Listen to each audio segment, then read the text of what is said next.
Hello, welcome to Virgo Philippines. So, ito yung reading natin for Virgos. Ayan.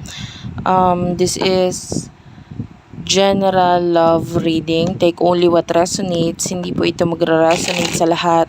So, kunin mo lang yung mga messages na magra-resonate para sa'yo. Kung ikaw ay hindi pa nakaka-subscribe sa ating channel, pahit na lang ng subscribe button, notification bell. Ma-appreciate ko po lahat ng likes, comments, and share. So, again, this is for Virgos. Kapalaran sa pag-ibig. Let's start your reading.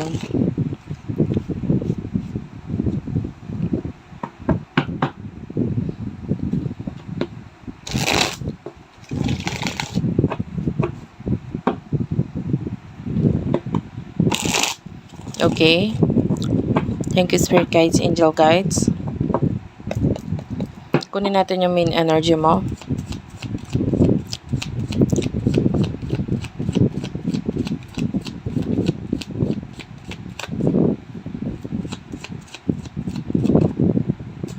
You do have here the Ace of Pentacles, the Magician, and the Queen of Cups. Okay. Bottom of the deck is the Temperance. For what I can see here, meron kang mga bagong pinagkakaabalahan ngayon na pwede may kinalaman sa pera or pag-develop sa iyong skills, sa iyong knowledge. With the Queen of Cups, you are very well open pagdating dito.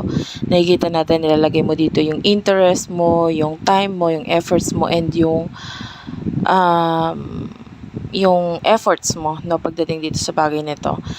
I feel like yung iba sa inyo marami kang pinagkakaabalahan or ginagawa, pero parang open ka pa rin sa kung ano man itong mga new beginnings na ino-offer or dumadating sa buhay mo, no? Pwede, lalo na kung ito ay may kinalaman sa pera. And for some of you, you could be this person still dealing with their past. So pwedeng meron kang past person na pwedeng nasa isip mo pa rin. Etong person na ito. And tell me more for Virgos, please.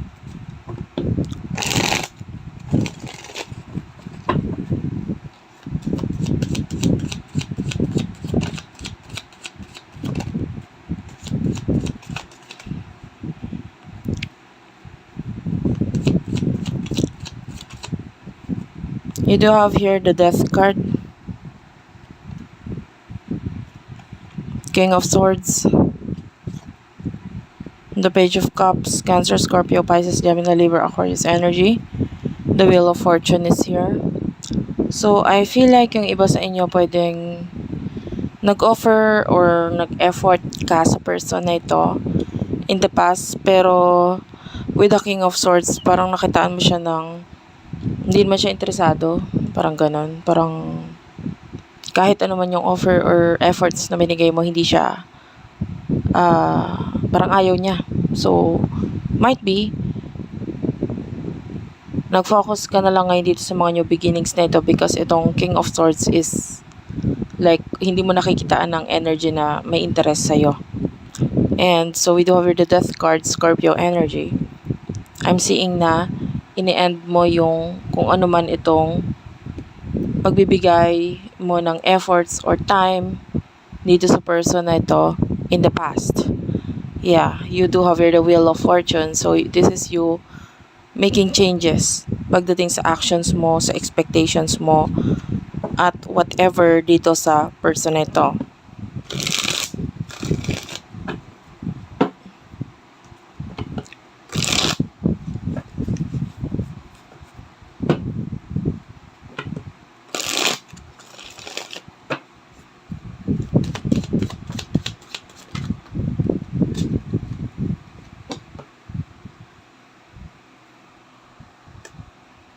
We do have here the Seven of Wands, the Queen of Wands, pero nakuha natin yung energy niya ng reversal, so we would read this in reversal. And we do have here the the Two of Cups, Bottom of the deck is the Queen of Swords and the Seven of Pentacles and the Emperor. This is your person energy at the bottom of the deck.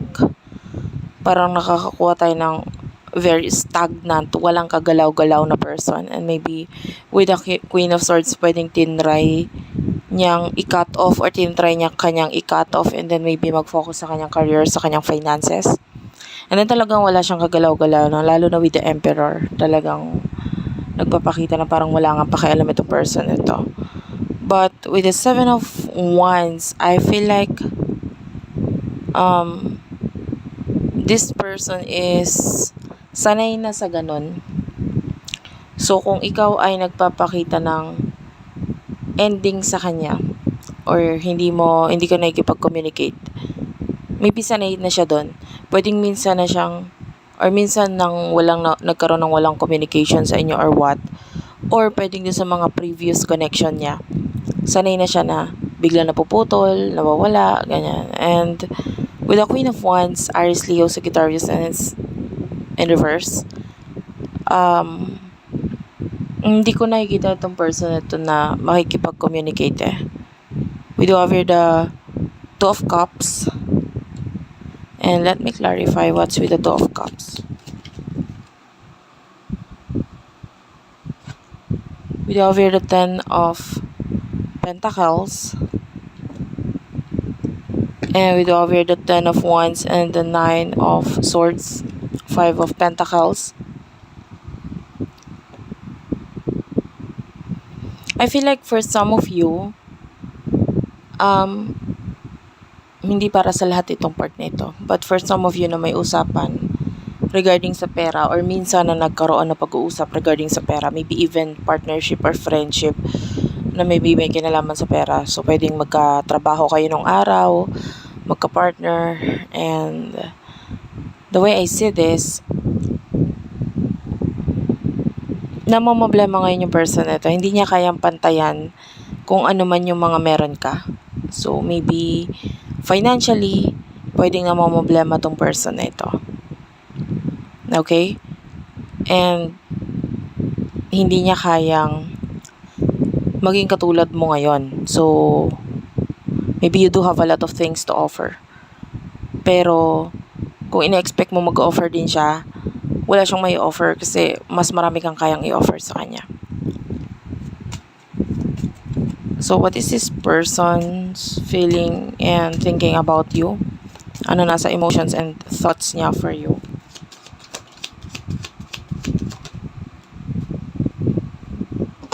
The King of Cups is here, the Page of Swords, Eight of Pentacles, and the Three of Swords. If there's someone here na may kakonect na maybe another relationship dito, pwede may kakonect ka ng iba or may karelasyon kang iba, nakikita natin itong person na ito is denying. Nagde-deny siya ng emotions niya towards you. By the way, kung walang other person na involved, this person, wala akong nakikitang interest sa kanya. So, kung wala kang kay-connect, wala siyang ka-connect, both of you are free. I'm sorry to say, hindi siya interesado talaga.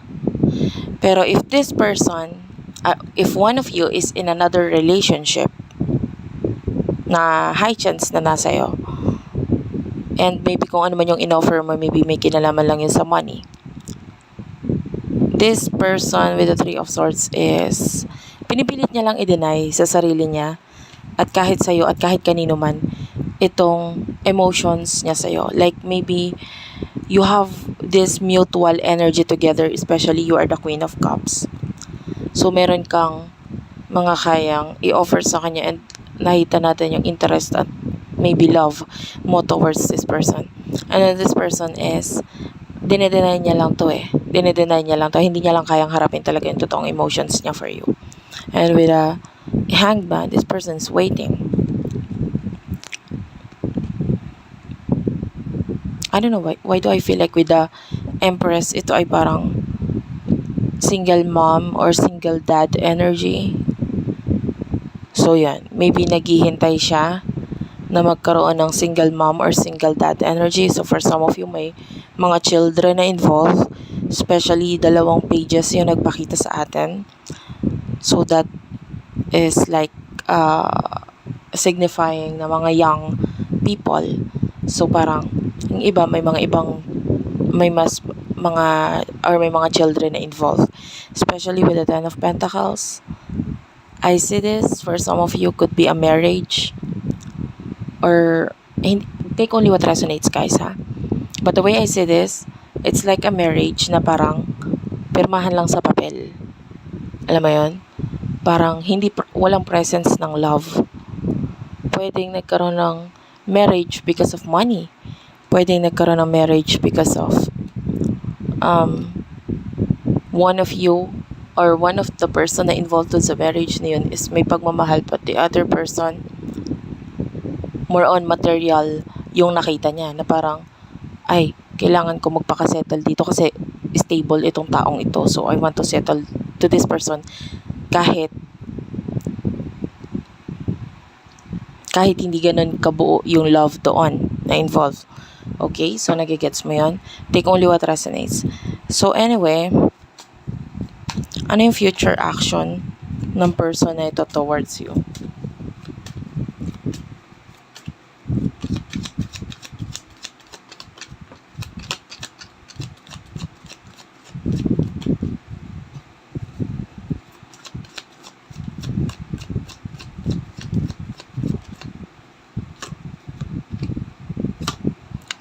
The King of Wands, and nakukuha ko na naman yung reversal energy dito.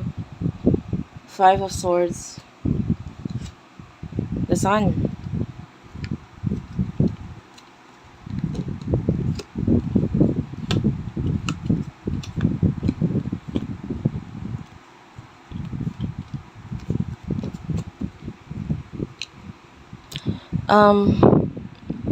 Ibabalik ko ito dun sa mga single energy, no? Kung single ka, single yung person mo. Your person is already happy. Okay? Kung hindi pa sa ngayon, actually, because of money issues, in the future, may happiness tayo nakikita sa kanya, but maybe with a different person. So, I'm sorry to say, hindi nag-work out or hindi mag-work out talaga yung connection ninyo. Yun yung reality dun. And, hayaan mo na lang yung person mo. You should focus on money. Kasi yung money nagbibigay ng success para sa'yo. I can see a lot of happiness and increase. Ayan, yung iba may mga sahod na madadagdagan, promotion, yan, high chance yan. If you would concentrate on money, huwag ka mag-concentrate sa love, pabayaan mo yung person mo. Okay? Hindi ka niya gusto, huwag mo na lang din siyang gustuhin kasi wala kang mapapala. Yun yung katotohanan doon.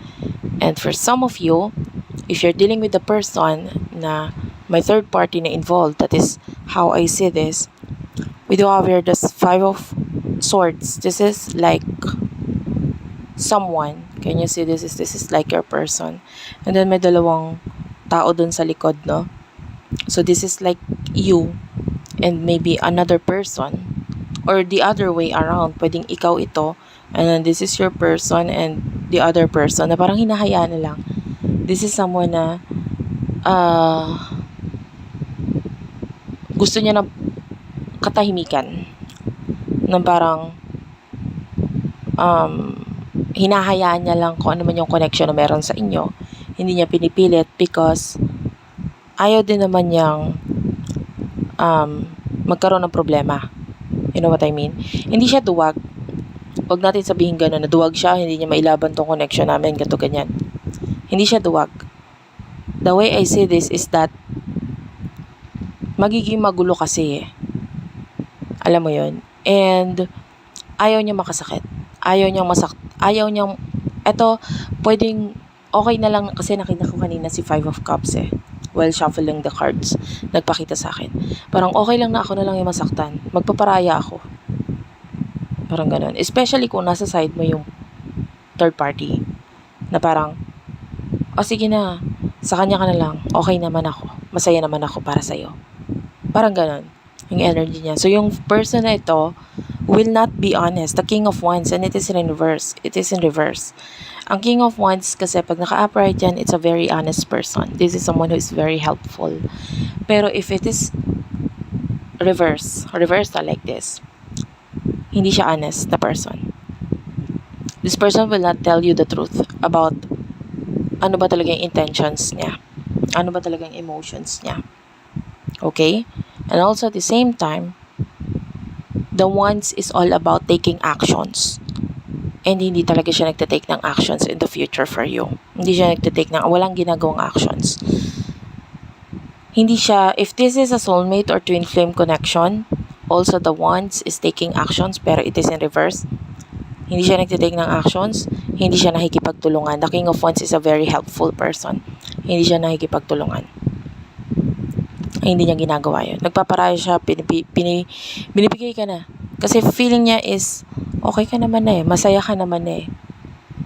Diba? Pero, definitely, there's this Ten of Swords na nangyayari dito sa person na ito. Nasasaktan siya, pero okay na lang yun. Okay na lang yun. And, could be dealing with someone na very loner, mataas ang ego with the Emperor right here. Pag nagkakaroon ng reconciliation sa inyo, I can see reconciliation. Hindi lang ngayon, in the past meron. May reconciliation, pero nagpipigil siya tuwing nagkakaroon ng reconciliation sa inyo. Kasi ayaw niyang may masirang relation or connection because of this reconciliation. And mas magaling siya dun sa pagpipigil na yon. Ano ba talagang yung intentions ng person na ito and anong gusto niya mangyari?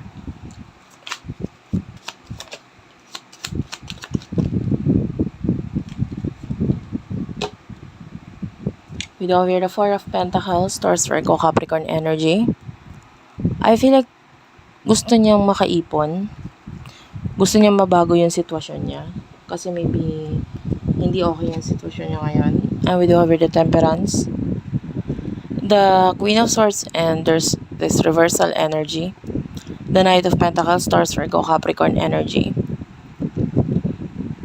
I feel like ang pinaka-intentions niya is that gusto niya magbigay or mag-offer ng solid na offer. You know what I mean? And ayaw kanyang mawala. Parang dyan ka lang.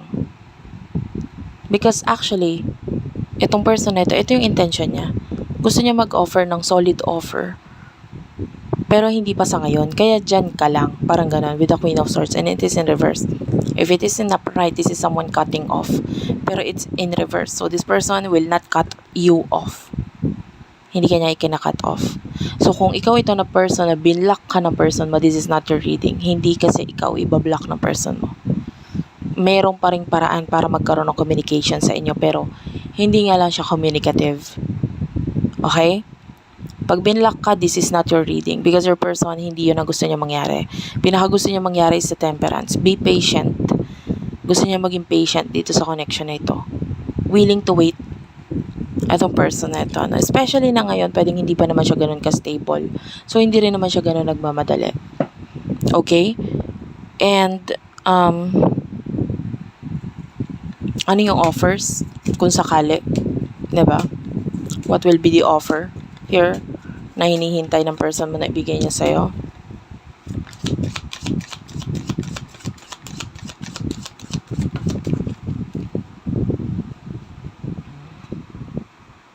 We do have here the King of Cups.